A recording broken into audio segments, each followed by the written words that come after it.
ಇಂದಿಗೂ ಜೀವಂತ ಶಿಲೆಯೊಳಗೆ ಸಂಗೀತ ಸ್ವರ ಸ್ವರದ ಏರಿಳಿತ ತುಂಗೆಯಲ್ಲಿ ಶ್ರೀಮಂತ ಕಣ ಕಣ ಕಣ ಕರೆ ನೀಡಿದೆ ನೀನೊಮ್ಮೆ ಬಂದಿಲ್ಲಿ ಹಿತವಾಗಿ ಹಾಡು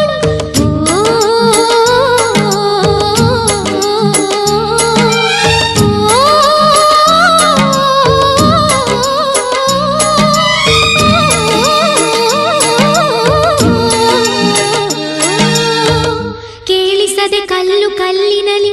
ಕನ್ನಡ ನುಡಿ ಕಾಣಿಸದೆ ಹೊನ್ನ ಚರಿತೆಯಲ್ಲಿ